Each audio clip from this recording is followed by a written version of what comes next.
dieses gleiche Recht, Herr Abgeordneter, haben wir 40 Jahre gekämpft. Für dieses gleiche Recht des Nationalstaatsrates Ihnen gegenüber. 14 Jahre.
Dijera algo, los que vienen seguido por acá saben que no acostumbro usar la palabra más que para presentar a la gente, pero bueno, me ha tocado ser parte de este proyecto y en primer lugar lo que tengo que decir es gracias.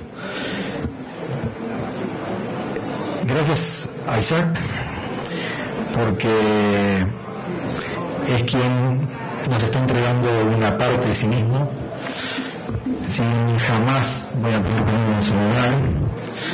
Creo entender lo que significa y lo reconozco y lo agradezco el que haya aceptado de alguna manera que yo sea parte de este libro que se presenta.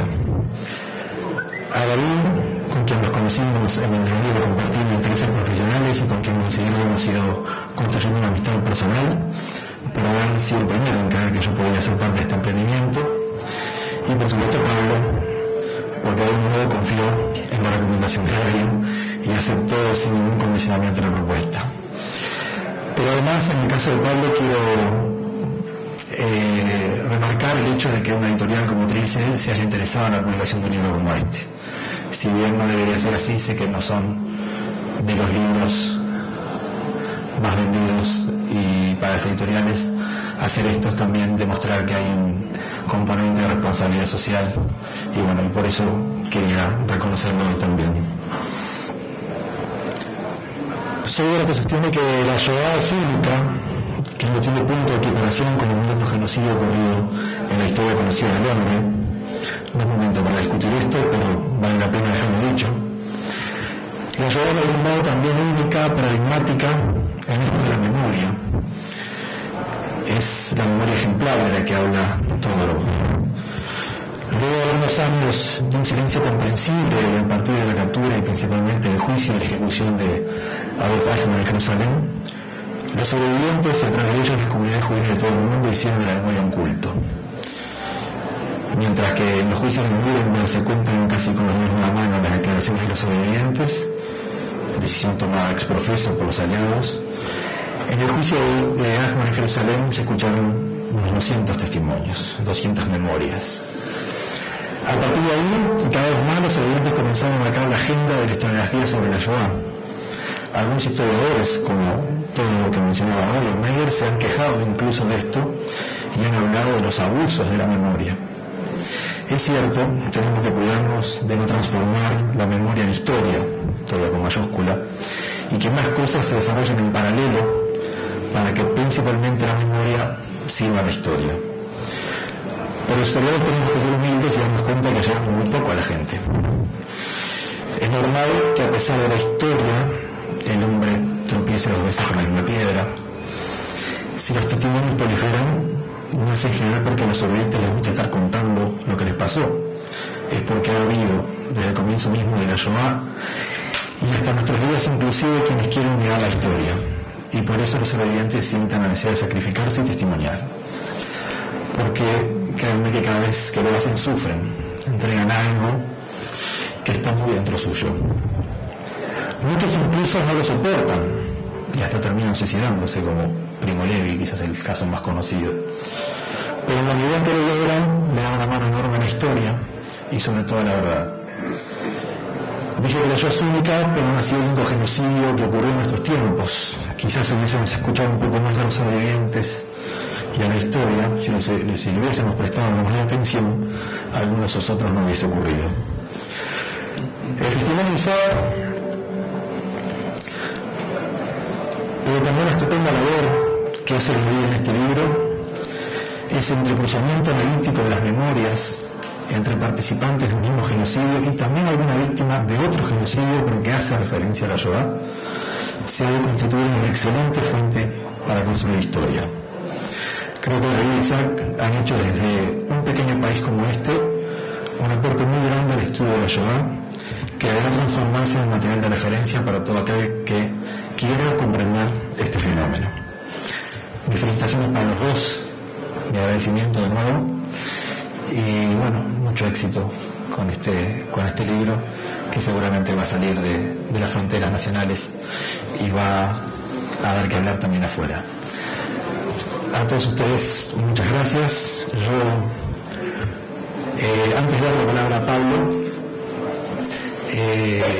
quiero decir especialmente la adhesión del Centro de Reporteros del Holocausto a este acto, el saludo de sus compañeros del centro para Isaac, que me pidieron que haga especialmente.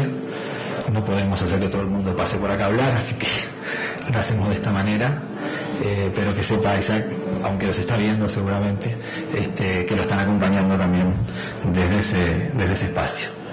Lo mío es agradecer. Él empezó agradeciendo, yo le agradezco a él, agradecer a la ORT el recibirnos aquí en su casa y bueno, todo lo que han hecho por la difusión de la presentación del libro esta noche.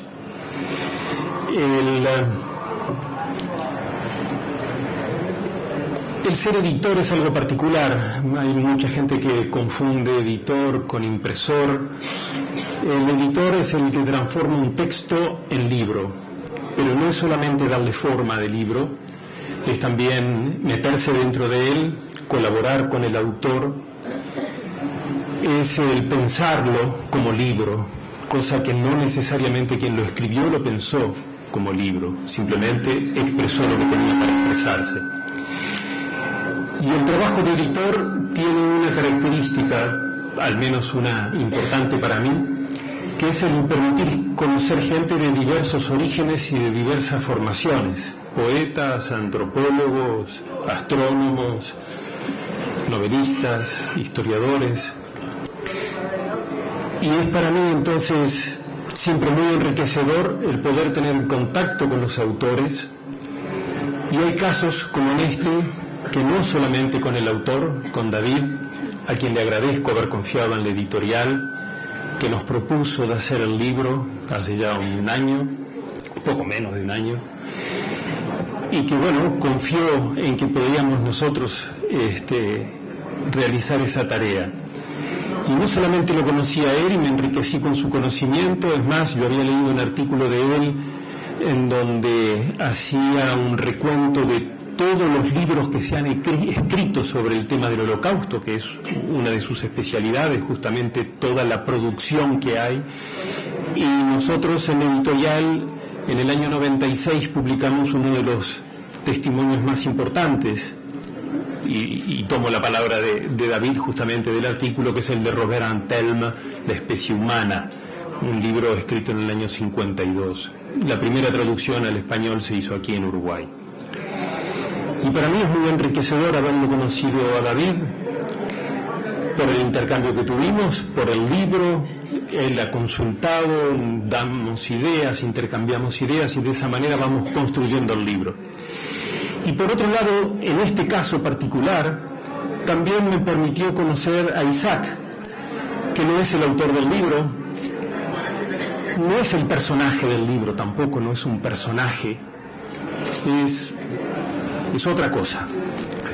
Y por un lado entonces el académico, y por el otro lado el sabio, porque con Isaac pudimos conversar, pudimos estar en contacto.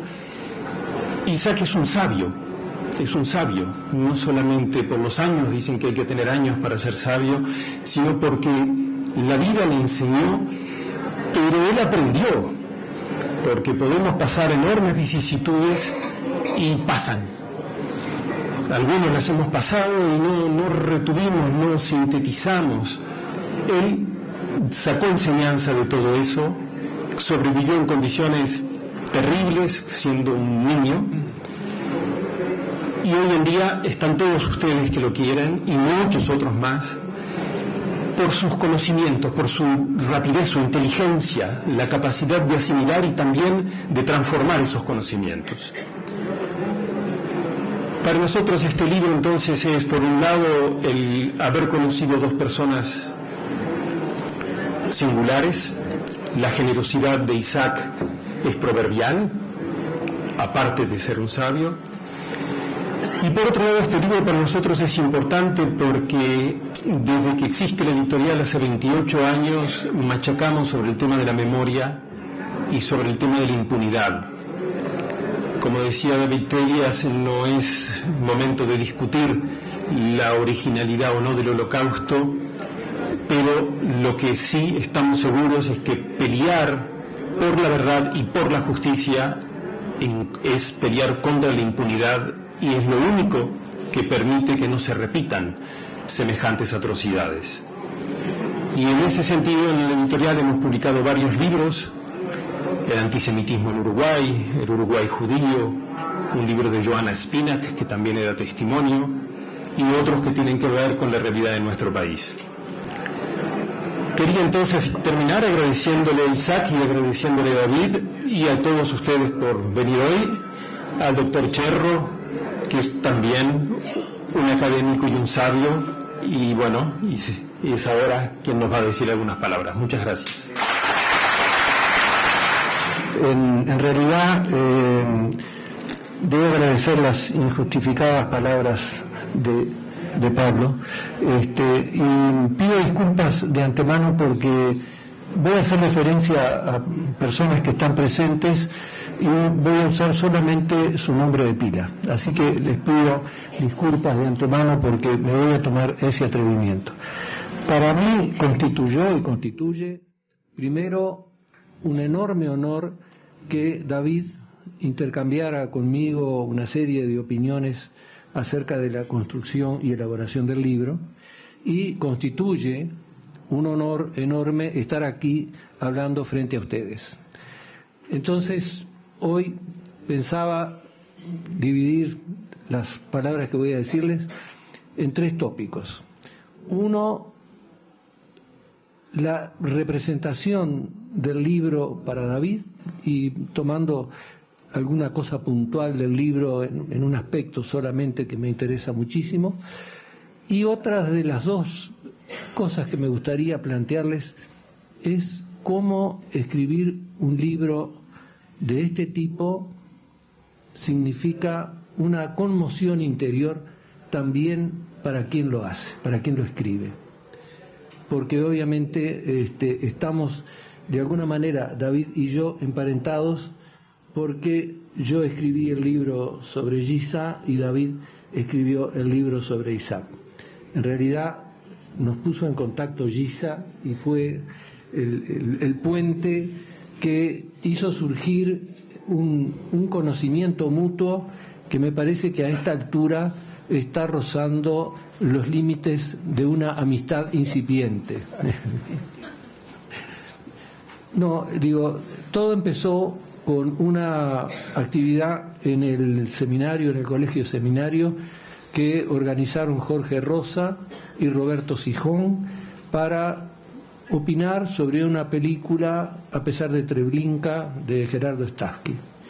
Y yo había visto la película, pero obviamente no había registrado algo porque se produjo un defecto técnico, la película no se pudo ver, dijeron que la contáramos o que habláramos sobre ella igual, aunque no la viese el público, y recuerdo que Sijón dijo, pero está Giza, dijeron una sobreviviente. Entonces yo me esperaba, digo, la guerra ocurrió cuando yo era un niño, esperaba ver una persona de muchísima edad. Entonces se levanta Giza del público y yo me di cuenta que Giza era mucho más joven que yo.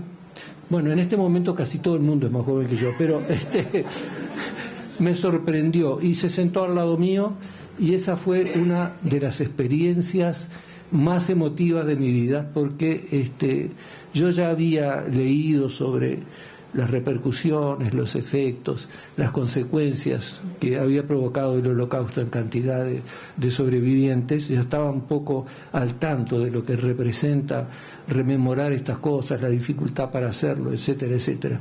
Y Giza se sentó al lado mío y fue una experiencia descomunal.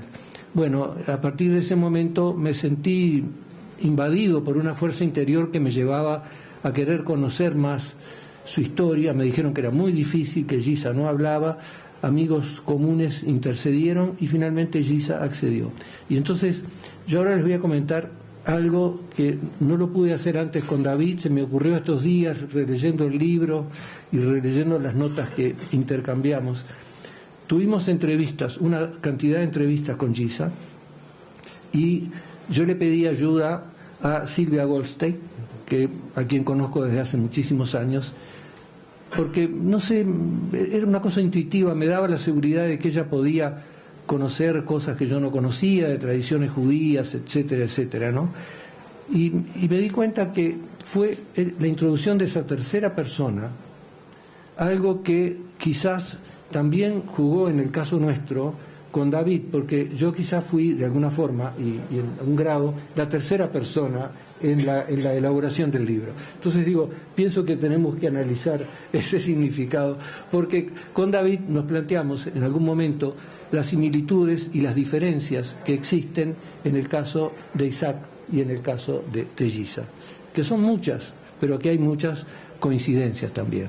Entonces, lo que yo comprobé viendo la construcción del libro de David es la profunda seriedad profesional de David para construir este libro. Porque construir un libro de esta naturaleza exige un montón de condiciones. En primer lugar, acercarse al material con una cautela, con un cuidado que debe ser extremo y que yo siento que David cumplió en todo momento ese precepto. Por eso valoro mucho la calidad profesional, humana, de quien se acerca a un material tan delicado con la cautela, con el cuidado, con el respeto. Y nosotros, David y yo, intercambiamos más de una vez la necesidad de conservar a rajatabla esa actitud, que no hay otra forma de trabajar estos temas que si uno no se pone en esa actitud espiritual. Y otra cosa que indudablemente se necesita es una profunda empatía. Uno no puede meterse en una tarea de este tipo si no es capaz de ponerse en los zapatos del otro, ponerse en las vicisitudes de Giza, ponerse en las vicisitudes de Isaac, que son duras, que son tremendas, que a ellos mismos les cuesta profundizar en esas dolorosas vicisitudes. Yo voy a leer solamente un fragmento del libro y sé que puede ser un fragmento doloroso, pero creo que tiene que ver con un punto común de las historias de Giza y de Isaac, que es lo relativo a la madre, porque es una figura que indudablemente cobra un significado extraordinario en ambas vidas de manera distinta, pero el significado que alcanza es de una profundidad similar. Voy a leer textualmente lo que escribió David. En el caso de Isaac, aparentemente sin poder permitirse sentir melancolía, está hablando de la imposibilidad de mostrar emocionalmente las reacciones en estado puro, de tener que de alguna forma enmascarar esas reacciones emocionales. Los sentimientos eran para él un lujo que no podía permitirse, que solo podían estar al alcance de los prominentes, los que tenían tiempo para pensar porque su supervivencia alimenticia estaba más o menos asegurada y su trabajo no los extenuaba ni recibían palizas. Los sentimientos eran algo que además resultaba mucho más práctico tener aparcados para no sufrir más de lo imprescindible. Había que reservar todas las fuerzas para conseguir comida y concentrarse solo en ello. Lo demás causaba dolor, desgaste, pesimismo. Demasiado peligroso. Los sentimientos negativos, la dejadez ante la pérdida y el horror podían llevar muy fácilmente al estado de musulmán muerto viviente. Los presos sufren un proceso de despersonalización en el que se basa la gestión de los campos nazis, pero también lo utilizan como mecanismo de supervivencia ante el horror cotidiano. Yo me quería detener en esto, que uno de los objetivos evidentes de las fuerzas asesinas nazis era despersonalizar, era uno de los objetivos. Y lo interesante es que el recurso usado para defenderse de ese afán despersonalizador era de alguna forma despersonalizarse. Digo, si uno lo piensa, es un recurso dolorosísimo, costosísimo, pero de una profunda inteligencia. Y eso creo que con creces lo puso de manifiesto Isaac, en un acto verdaderamente inteligente. En el momento de la liberación de Bergen-Belsen, Isaac y Aarón, esto es textual lo que dice David, observaron desde las ventanas de la barraca.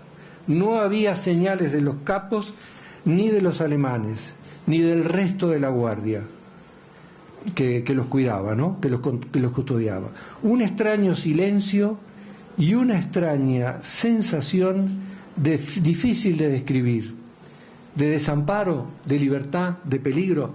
Y entonces ahí yo veo en esta frase, y esto es una suposición mía, que David e Isaac dirán si es así o no, Y acá yo veo en esta frase el compromiso empático de David, porque probablemente esto no lo dictó Isaac, pero lo transmitió emocionalmente y David empáticamente lo captó.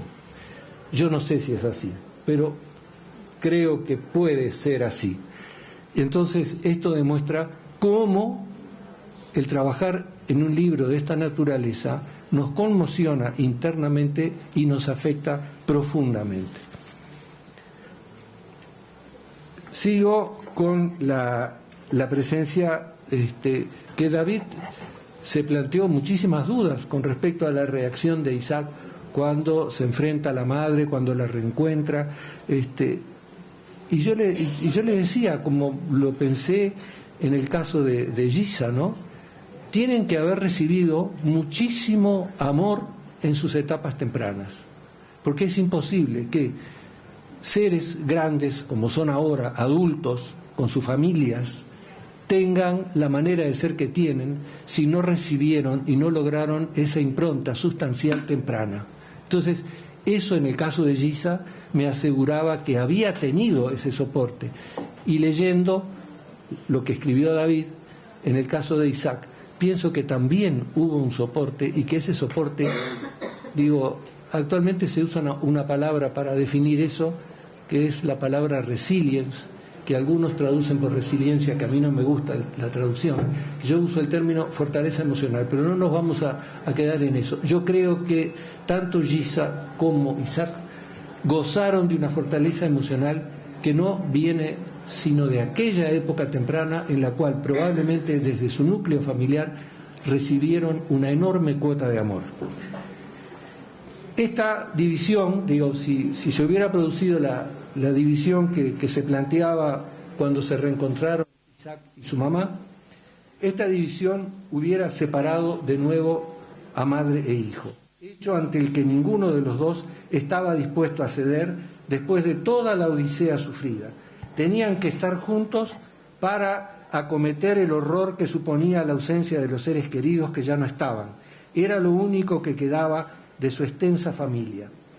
Y su madre vistió de mujer a su hijo en estado semiagónico aún, con lo cual pudo llevarlo consigo en un departamento compartido con otras mujeres. Y bueno, después la historia sigue, que Isaac se recupera y se pone a trabajar para colaborar con otros en ese campo.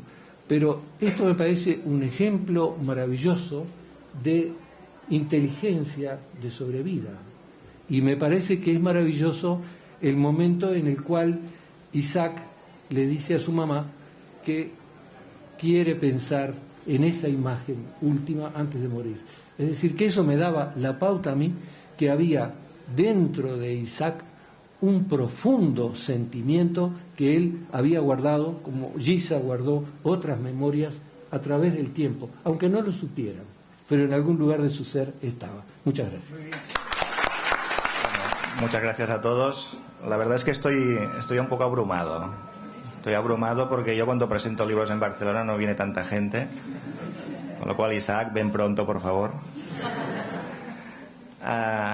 Es para mí realmente un sueño estar aquí hoy, primero por un motivo lógico, que es que llevo un jet lag que no sé ni qué hora es, ni qué día estamos, porque en Miami era una hora, aquí era otra, en Barcelona era otra. Pero la verdad es que es un sueño poder estar compartiendo mesa aquí con Isaac, con Pablo, con el doctor Cherro, con David Telias, con todos ustedes, porque era una cuenta pendiente. Es decir, yo creo que teníamos que estar todos aquí y finalmente ha sido posible, ¿no? Yo traigo una lista larga de agradecimientos, y porque dejo la parte central, lógicamente, para Isaac, que es la estrella de la noche, ¿no? En primer lugar, quiero agradecer a Isaac y a su mujer Raquel y a toda su familia por su generosidad, ¿no? De ofrecerme este relato, abrirme su casa, abrirme las puertas de sus recuerdos. La verdad es que me lo puso muy fácil desde el principio. Ha sido una relación muy de flechazo al principio, ya desde el principio. Lo que sí es cierto es que ya llevo 1 año y medio con este tema, un poco más de un año, Pablo, 1 año y medio, y estoy viviendo con Isaac, estoy durmiendo con Isaac, estoy soñando con Isaac, y casi mejor Isaac que se vuelva a su casa con su mujer y yo me vuelvo a la mía, porque es que si no me van a reclamar también, ¿no? Y así, no, lo digo porque ha sido realmente muy, muy intenso, ¿no? Tanto la relación con él, que ha sido una relación muy estrecha, el poco tiempo que estuve el año pasado aquí, en verano, bueno, en invierno. Y luego una cosa fascinante, que es el uso de las nuevas tecnologías que tiene este hombre, es mejor que yo. Maneja el Skype, un correo electrónico, yo qué sé. Es decir, estoy trabajando y me sale allí Isaac y yo casi que nunca puedo abrirlo porque estoy trabajando, estoy con otra gente y luego me pedirá cosas y la gente no sabe quién es, ¿no? Pero es increíble. A cualquier hora del día, yo no sé cuándo duerme, no debe dormir usted. También a Pablo Harari, evidentemente, porque creyó en este proyecto. Es que ha sido una casualidad, ¿no? Porque teníamos que vernos un día determinado, pero Pluna hizo crack y tuve que irme corriendo. Pero corriendo, que me llamaron a las 5 de la mañana y te tienes que largar ya, porque si no, no te vas a poder ir hasta dentro de un mes. Y nos vimos allí en Plaza Cagancha un momento y enseguida creyó en el proyecto, ¿no? Yo se lo agradezco mucho. Hemos trabajado muy bien, me encanta, aunque sea a 13.000 kilómetros de distancia, ¿no? Pero he aprendido muchísimo. Básicamente vengo a decir que he aprendido muchísimo de todos, es decir, y sigo aprendiendo. Ha sido muy fácil, me lo ha puesto muy fácil, todas las recomendaciones le he dicho que sí, primero porque al editor hay que decirle siempre que sí, por si acaso, se echa atrás. Y después porque la verdad es que no, ha sido la mejor forma de trabajar, ¿no? Después a David Telias, lógicamente, porque ya hace años que nos conocemos, siempre ha creído en todo lo que yo he hecho, siempre me ha abierto las puertas de la amistad, de la ORT, de hacer conferencias, no hay tanta gente tampoco, ya me mandaré el mail a ver si en las próximas viene más gente también. A la ORT, por supuesto, por aceptar hacer esta presentación aquí. De hecho, el origen de este libro es la ORT, es una conferencia, lo cual me lleva a hablar de Rita Vinokur, que está allí. A Rita porque ella es la causante un poco de todo el embrollo que me liga casi a Uruguay, bueno, del 90%, porque ella es la que me facilitó los contactos con sobrevivientes judíos. Yo no conocía a sobrevivientes judíos, había trabajado siempre con sobrevivientes españoles, republicanos y franceses, y la verdad es que se me abrió un mundo para mí pues completamente desconocido, ¿no? Y ahora es Isaac, pronto será Giza también, y en fin, y ya veremos, ¿no? Evidentemente al doctor Miguel Cherro es la primera vez que nos hemos visto. No nos habíamos visto nunca.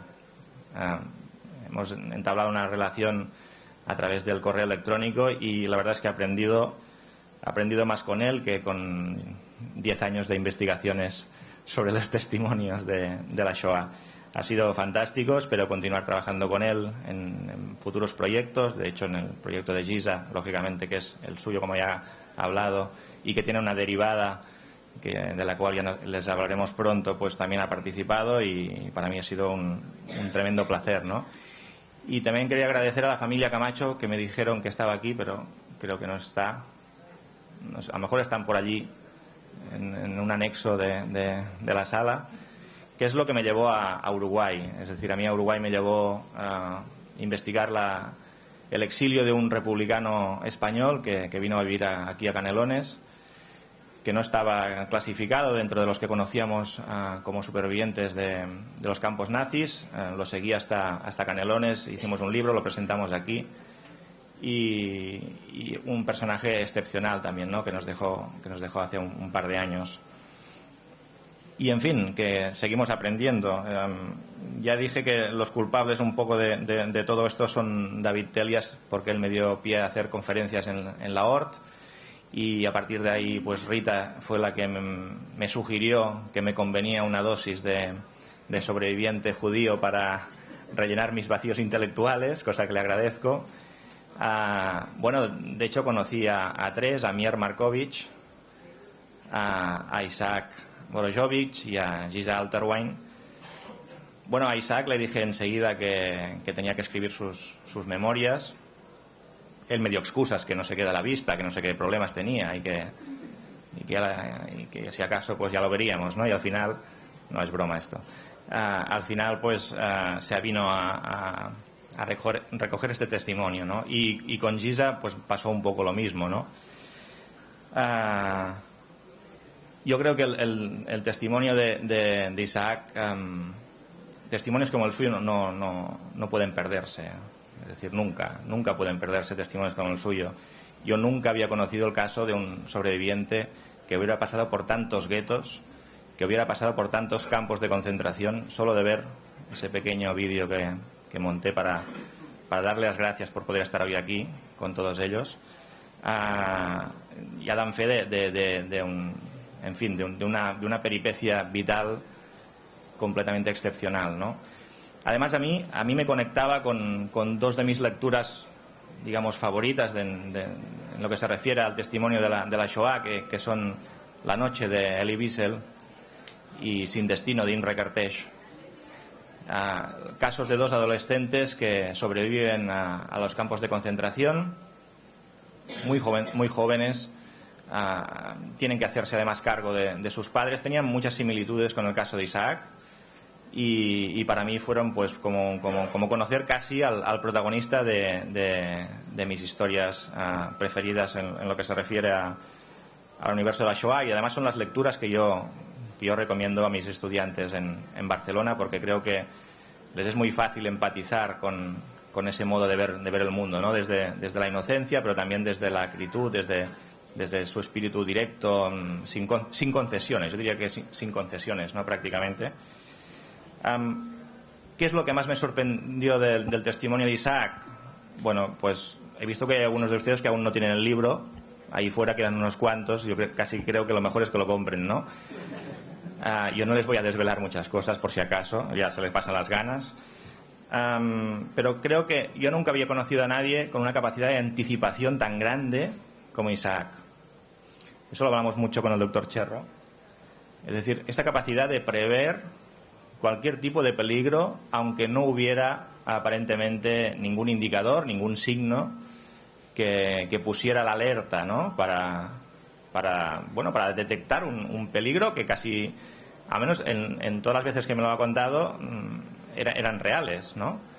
Hay casos y casos, y en cada campo, en cada gueto hay una circunstancia u otra que demuestran que Isaac tenía una capacidad innata por detectar esos peligros, pero no solo por detectarlos, sino por buscar soluciones. Es decir, cuando se encuentra con el peligro, Isaac ya sabe la respuesta. Yo no sé si nunca se ha dedicado al ajedrez, pero a lo mejor Karpov y Kasparov y esta gente a lo mejor tendría algo que hacer con ellos, ¿eh? Porque es que es increíble, ¿no? Yo diría que tiene una especie de mezcla entre un pícaro, un cándido y un fáustico. Me lo he preparado esto en el avión, ¿eh?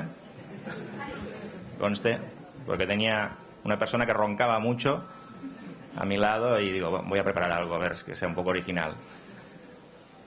Es un pícaro porque es que es un pícaro, es que se las sabe todas este hombre. Es que no. Es que si esto hubiera sido ficción me hubieran dicho, es que no, oye, no te inventes esas cosas, que eso no se lo va a creer nadie. Bueno, pero es que es su vida, ¿no? Es un cándido porque es que es un niño, ¿no? Tiene alma de niño y hace las cosas cuando las cuenta. Y hay un fenómeno que a mí me interesa mucho como investigador del testimonio, que es que algunos de los detalles de su experiencia los descubrió conmigo. De ahí lo de que sabía al dormir con su mujer y esas cosas, porque si no, yo ya estoy en fin. Y el modo de relatarlo era muy interesante, porque lo relataba como lo acababa de descubrir, lo estaba relatando como el niño que era cuando le ocurrió. Y cuando eso ocurre es mágico, ¿no? Casi siempre terminaba y decía, bueno, ahora vamos a comer. Por si acaso. Vamos a comer o vamos a tomar algo. Y decía, bueno, pues yo apagaba la cámara y vamos a tomar algo, ¿no? Se ponía nervioso. Pero es verdad, es decir, esa capacidad de meterse en la piel del niño, que te lo cuenta como si fuera el mismo niño, ¿no? no había aún reelaborado el discurso de la memoria, y eso para mí era muy interesante, ¿no? Y de ahí esa inocencia de contar hechos que cuando me los contaba a mí yo quedaba absolutamente pues afectado, ¿no? Porque evidentemente eran escenas y situaciones muy duras, y él las contaba con una naturalidad en fin, desbordante para mí, ¿no? O sea que él, como decía el doctor Cherro, él contaba y yo me veía afectado, ¿no? por esas confesiones que compartíamos, ¿no? Y que intenté después, de algún modo, ser fiel a lo que me contaba y transmitirlo en el libro, ¿no? Pero también es un poco fáustico, es decir, también es un personaje que tiene un punto de rebeldía, de maldad, de maldad ante la injusticia, ¿no? Es decir, hay algunas de las situaciones que él cuenta con toda naturalidad que ponen en evidencia que el horror que se estaba viviendo era completamente injusto, y que determinadas decisiones, determinadas acciones que él tuvo que llevar a cabo, pues ponen el límite entre el bien y el mal, pues en una frontera muy gris, como decía Primo Levi, ¿no? Pero es muy interesante porque es un personaje extremadamente vital, es un personaje muy directo. Me ha interesado muchísimo esa austeridad en las palabras, ¿no? El solo utilizar aquellas palabras justas, las precisas, las que transmiten lo que él quiere transmitir, sin rodeos y sin barroquismos, ¿no? Y por último también que es un personaje, yo creo que muy divertido. Es decir, es un hombre que yo me lo he pasado bomba con él, porque siempre explica anécdotas y siempre tiene chistes que contar y historias, y para mí pues eran también un modo de afrontar un reto como este, ¿no? Yo tengo que tomármelo las cosas así, porque mi médico ya me ha dicho muchas veces que tengo que dedicarme a literatura infantil, que es algo menos peligroso, ¿no? Esos momentos de debilidad yo solo los he encontrado cuando Isaac hablaba de su madre y de su hermanita, ¿no? Siempre están allí con él, ¿no? Y eran momentos en que los dos permanecíamos callados, en silencio. En sus ojos se veía que estaba recordando, pues no sé, escenas en Esbir o donde fuera, ¿no? Y he intentado siempre ese respeto que hay que tener para un testigo, pues mantenerlo siempre, y primero porque se lo ha ganado y segundo porque tiene que ser así, ¿no? Yo creo que su relato es un relato imprescindible. Estoy orgulloso de haber participado en este proyecto, y solamente quería terminar con unas palabras de Elie Wiesel que hablan de la importancia del valor del testimonio para las nuevas generaciones. Dice: porque la vida tiene significado a pesar de las muertes sin sentido que he visto. La muerte no tiene sentido, la vida sí. El deber del sobreviviente es dar testimonio de lo que ocurrió. Hay que advertir a la gente de que estas cosas pueden suceder, que el mal puede desencadenarse. Muchísimas gracias. Buenas noches. Antes de leer, quiero decir una pequeña emoción, que tengo que dar un examen frente a una mesa examinadora muy difícil y a un público que no es exigente, pero que me va a dar una mano para entender lo que voy a decir. Tengo la inmensa alegría de saludar como amigo en este magnífico acto al Isaquito, nuestro Isaquito. Y al observar su rostro de felicidad, trataremos de exponer en breves palabras la admiración de su esfuerzo. Profundo sentimiento emotivo me produjo la noticia del propio autor cuando a comienzos del año me comunicó su intención de exponer su vivencia y recuerdos de episodios duramente sobrellevados, materializados en esta obra, hoy conocidos por todos. No debería leer mis pensamientos, los conozco absolutamente de memoria. Quiero resaltar que 60 años de amistad me permiten atesorar las alegrías y desvelos que vuelca en su libro, que no es la de un literato, ni la de un periodista, ni la de un narrador profesional, pero nos conduce con su fraseología, su lenguaje y su formación, con la lectura de la obra, el asomar alguna lágrima ante el horror padecido. Teníamos 13, 14, 15 años y jamás cruzó por nuestra imaginación las atrocidades ocurridas y padecidas, solo conocidas por fotos y noticieros, y nos viene a la memoria aquella histórica expresión de Eisenhower: dejen grabados para la posteridad lo encontrado, porque existirán déspotas y negadores del Holocausto que defenderán la mentira luego de visitar los campos de exterminio. Y aquí quiero hacer una pequeña introducción, digamos, rompiendo el hielo. Isaquito, usando una frase del grande Clint Eastwood, que dice: cuando alcanzas cierta edad, te alegras de haber llegado. Llegaste, traspasaste y caminas por el sendero de la amistad a la que me honro pertenecer, años que no prescriben y lazos cada día más fuertes. Te aseguro que tu trabajo ya es un éxito y esta reunión así lo ratifica. Y en el desarrollo de tu pensamiento, por supuesto que no puede ser de todo, algo puede quedar bajo la superficie. Tal vez la dificultad de las narraciones. Y ello nos conduce a pensar en esa franja invisible en la línea de flotación, que es la que más apasiona al ingenio del constructor naval, la cual yace silenciosa en el alma del hacedor, ignorada por los demás. Isaquito podría ser, bajo la línea de su pensamiento y expresión, guarde ese misterio en su alma que nadie ve, mas ocupan toda su vida. No es nuestro deseo abusar de vuestro tiempo y paciencia.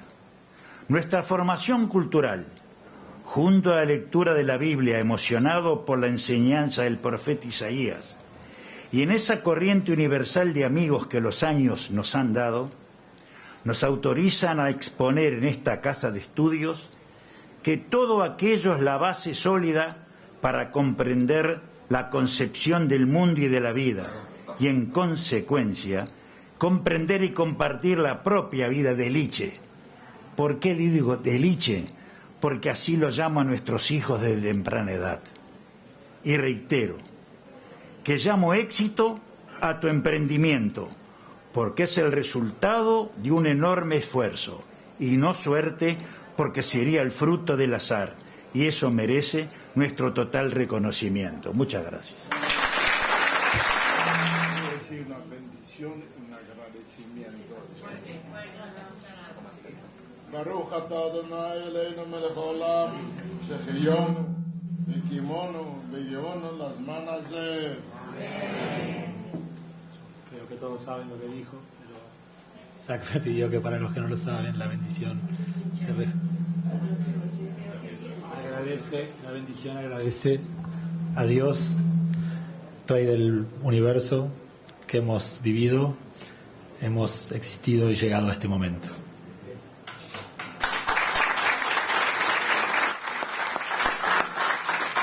Agradezco a Dios que me dio la salud física y mental para poder realizar ese sueño de mi vida. A mi madre, que fue la luz de mi vida. A Uruguay, que me acogió con mucha fraternidad. A los familiares que me trataron como un hijo más. A mi gran compañera de mi vida, con cariño, alegría, felicidad, que me soporta con mucho más paciencia, casi 52 años. a los hijos nietos presentes y fuera del país, a los familiares y a Rita, que hizo el casamiento con el doctor Serrano. Rita Vinocourt. Quiero agradecer al doctor Serrano toda la paciencia que tuvo 3 años conmigo, y me ivana y me viene con todos los sacrificios que ha hecho. A Arari, y también la paciencia que tuvo conmigo. Al señor Celias, a Cherro, al doctor Cherro, a la OR, que tuvo la gentileza de hacer, y a los amigos presentes. Con este testimonio de mis sufrimientos y ver sufrir a otros, muchos en el mundo, que espero que el mundo no permite más esos sufrimientos y que nunca pase esa cosa que ha pasado en nosotros. Bien hecho.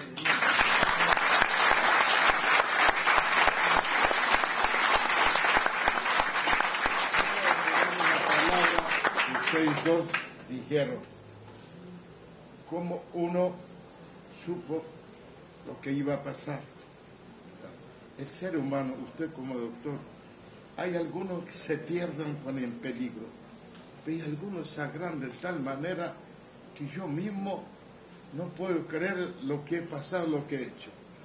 Que ese ser, aparece, la naturaleza nos da fortaleza que normalmente jamás tendríamos. ¿Es así, doctor? Es así. Y eso me pasó a mí porque ustedes dos dijeron esa palabra.